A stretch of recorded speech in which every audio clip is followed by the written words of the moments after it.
ನಮಸ್ಕಾರ ಸ್ನೇಹಿತರೆ, ನಮ್ಮದು ಶ್ರೀ ಸಪ್ತಗಿರಿ ಮನೆ ಮದ್ದು ಚಾನಲ್ ಇದೆ. ಅದರ ಮುಖಾಂತರ ಅನೇಕ ರೀತಿಯ ಎಪಿಸೋಡನ್ನು ಕೊಡ್ತಾ ಇದ್ದೀವಿ.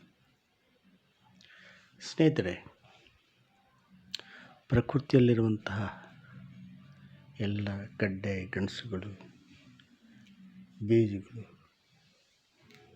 ಧಾನ್ಯಗಳು ಇವೆಲ್ಲ ಸಹ ನಮಗೆ ಭೂಮಿಯಲ್ಲಿ ಸಿಕ್ಕುವಂಥದ್ದು. ಈ ಭೂಮಿಯಲ್ಲಿ ಸಿಗುವಂತಹ ಎಲ್ಲ ವಸ್ತುಗಳನ್ನು ನಾವು ಉಪಯೋಗಿಸ್ಕೋಬೇಕು. ಅದನ್ನು ಬಿಟ್ಟು ರೆಡಿಮೇಡಿಗೆ ಹೋಗಿ ಆ ರೆಡಿಮೇಡಲ್ಲಿ ಮಾಡುವಂಥ ಅನೇಕ ರಾಸಾಯನಿಕ ವಸ್ತುಗಳನ್ನು ಸೇವನೆ ಮಾಡಿ ನಾವು ಅನಾರೋಗ್ಯಕ್ಕೆ ಈಡಾಗ್ತಾಯಿದ್ದೀವಿ. ಅಂತಹ ಒಂದು ಸಿಚುವೇಶನ್ ಬೇಡ ಅಂತ ಪ್ರಕೃತಿ ಕೊಟ್ಟಿರ್ತಕ್ಕಂತಹ ಈ ಒಂದು ತರಕಾರಿ, ಈ ತರಕಾರಿಯಲ್ಲಿ ಅನೇಕ ಅಂಶಗಳು ನಮಗೆ ಸಿಗುತ್ತೆ. ಮಲಬದ್ಧತೆಯನ್ನು ನಿವಾರಣೆ ಮಾಡ್ತದೆ, ಕಾನ್ಸ್ಟಿಪೇಷನ್ ನಿವಾರಣೆ ಮಾಡ್ತದೆ. ಮತ್ತು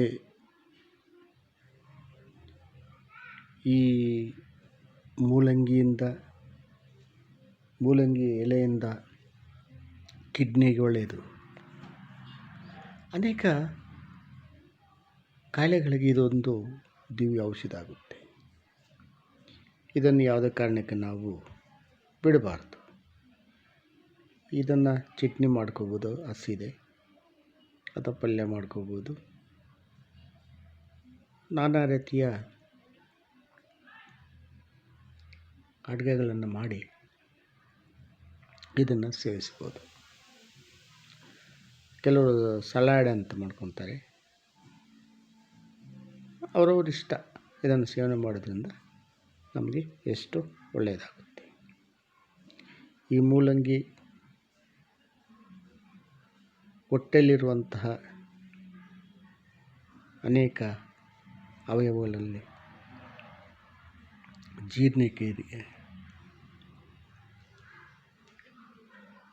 ಜೀರ್ಣಕ್ರಿಯೆಗೆ ಬಹಳ ಸಹಕಾರಿಯಾಗುತ್ತೆ. ಅಲ್ಲದೇ ಈ ರೆಕ್ಟಲ್ ಕ್ಯಾನ್ಸರ್ ಅಂತಾರೆ, ಅದು ಸಹ ನಿವಾರಣೆ ಮಾಡೋ ಶಕ್ತಿ ಇದಕ್ಕಿದೆ. ಆದ್ದರಿಂದ ಈ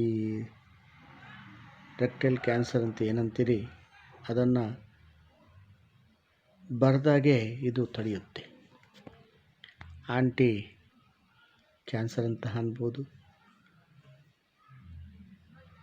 ಇದರಲ್ಲಿ ಆಂಟಿ ಆಕ್ಸಿಡೆಂಟ್ ಜಾಸ್ತಿ ಇರ್ತವೆ, ಪೇಯ್ನ್ ಕಿಲ್ಲರ್ ಆಗುತ್ತೆ. ಒಂದಲ್ಲೆರಡು ನಾನಾ ರೀತಿಯ ಒಂದು ಈ ಮೂಲಂಗಿ ನಮಗೆ ಒಳ್ಳೇದು ಮಾಡ್ತದೆ. ಆದ್ದರಿಂದ ಈ ಮೂಲಂಗಿಯನ್ನು ನಾವು ಸೇವನೆ ಮಾಡೋದು ಬಹಳ ಒಳ್ಳೆಯದು. ನಮಸ್ಕಾರ. ಇದನ್ನು ನೋಡಿ ಲೈಕ್ ಮಾಡಿ, ಶೇರ್ ಮಾಡಿ, ಸಬ್ಸ್ಕ್ರೈಬ್ ಮಾಡಿ. ಎಲ್ರಿಗೂ ಮುಟ್ಟಲಿ. ಎಲ್ರಿಗೂ ನಮಸ್ಕಾರ.